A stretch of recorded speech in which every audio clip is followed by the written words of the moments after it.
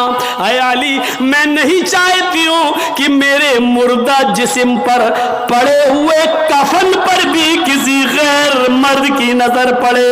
میں اپنے کفن پر بھی کسی غیر مرد کی نظر نہیں پڑنے دینا چاہتی ہوں. اے علی, مجھے رات میں لے جانا, دن کے اجالے میں نہیں. میں نہیں چاہتی کہ میرے کفن پر بھی کسی غیر مرد کی نظر پڑے. میرے بھائیوں, انتقال کے بعد نکاح جائز نہیں ہے, انتقال کے بعد شادی نہیں ہوتی ہے, لیکن انتقال کے بعد بھی اپنے جسم کو تو چھوڑو, اپنے کفن کو بھی کسی غیر مرد کو دیکھنے کی اجازت نہیں دے رہی ہیں.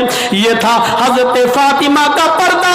اس پردے کی روشنی میں میری بہنوں, اپنے گریبانوں میں جھانک کر دیکھو, اپنے گریبانوں کے بٹن کھولو اور تلاش کرو ہم کہاں کھڑے ہیں, ہمارا پردہ کیا ہے, ہماری عزت و آبرو کیا ہے. آج ہمارے چہروں کو ہرگز و ناقص دیکھ رہا ہے. کل تک ہمارے ان خوبصورت گالوں کو کبھی آسمان کی نگاہوں نے بھی نہیں دیکھا تھا, چاند و ستاروں نے بھی نہیں دیکھا تھا, اور آج جو چاہتا ہے دیکھ لیتا ہے. ہرگز و ناقص جس کو چاہو آج وہ بڑی آسانی سے ہماری بہنوں بیٹیوں کا دیدار کر رہا ہے. اور ایک اور بات, جتنا امیر باپ ہے, جتنا امیر باپ ہے, جتنا بھی باپ امیر ملے گا آپ کو, آپ دیکھیے گا اس کی بیٹی اتنے ہی کم کپڑے پہنے ہوئے ہوگی. کس بات کا امیر ہے تو, کاہے کا امیر ہے تو؟ اپنی بیٹی کو 5 میٹر کا کپڑا لا کر نہیں دے سکتا ہے تو کاہے کا امیر ہے تو؟ کنجوس اور بخیل باپ. اللہ تعالیٰ نے ان امیروں کو ایسی سزا دی ہے, ایسی سزا دی ہے. کل تک یہ غریبوں کی لڑکیوں کو ڈانس کرایا کرتے تھے, آج اللہ تعالیٰ نے ان امیروں کی لڑکیوں کے جسموں سے کپڑے اتار کر ان کو لوگوں کی نظروں کو دیدار کرنے پر مجبور کر دیا. آج ان امیروں کی لڑکیوں کے جسموں سے کپڑے اتروا کر آج غریب ان لڑکیوں کو دیکھ رہے ہیں, ان کا نظارہ کر رہے ہیں. آج امیروں کو اللہ نے یہ سزا دی ہے. آج وہ فیشن سمجھتے ہیں کہ میری بیٹی فیشنیبل کپڑے پہنے ہوئے ہیں. نہیں, میرے بھائیوں, آپ اپنی بہنوں کے ذمہ دار ہیں. اللہ کے نبی نے فرمایا کہ جس لڑکی کا باپ جس کی بیٹی بے پردہ گھومے وہ باپ دیوس ہے, جس کی بہن بے پردہ گھومے وہ بھائی دیوس ہے, جس کی بیٹی بے پردہ گھومے وہ باپ دیوس ہے, جس کی بیوی بے پردہ گھومے وہ شوہر دیوس ہے. غور کرو کتنی صاف لفظوں میں, کتنے صاف لفظوں میں اللہ کے نبی نے فرمایا, جس کی بہن بے پردہ گھومے وہ بھائی دیوس, جس کی بیٹی بے پردہ گھومے وہ باپ دیوس, جس کی بیٹی بے پردہ گھومے وہ باپ دیوس, جس کی بیوی بے پردہ گھومے وہ شوہر دیوس. اب دیوس کا معنی اگر ہم سمجھ جائیں تو سارا معاملہ حل ہو جائے. دیوس کا یہ تو عربی لفظ ہے نا, اس کا اردو میں ترجمہ ہوتا ہے, سننے کی طاقت ہے, سنیں گے. دیوس کا مطلب ہوتا ہے بھڑوا, اور بھڑوا کس کو کہتے ہیں بتانے کی ضرورت نہیں, جانتے ہوں گے. بھڑوا کہتے ہیں اس کو جس نے اپنی بہن, بیٹی یا بیوی یا ماں کو غلط کام کرنے کے لیے کسی اڈے پر بٹھا دیا ہو, چکلے پر بٹھا دیا ہو, اور ان سے غلط کام کرواتا ہو اور ان کی کمائی کھاتا ہو. عربی زبان میں اس کو دیوس کہتے ہیں اور اردو میں اس کو بھڑوا کہتے ہیں. کتنا سخت جملہ استعمال کیا اللہ کے رسول نے. مولانا جرجیز کو آپ کہہ رہے ہوں گے یہ کیا ہو گیا اس کو. اللہ کے نبی نے کہا جس کی ماں بے پردہ گھومے اور بیٹا اپنی ماں کی بے پردگی پر کچھ نہ بولتا ہو وہ بیٹا بھڑوا. جس کی بیوی بے پردہ گھومے اور شوہر اپنی بیوی کی بے پردگی پر کچھ نہ بولے وہ شوہر بھڑوا. جس کی بہن بے پردہ گھومے اور وہ بھائی اپنی بہن کی بے پردگی پر خاموش رہے وہ بھائی بھڑوا.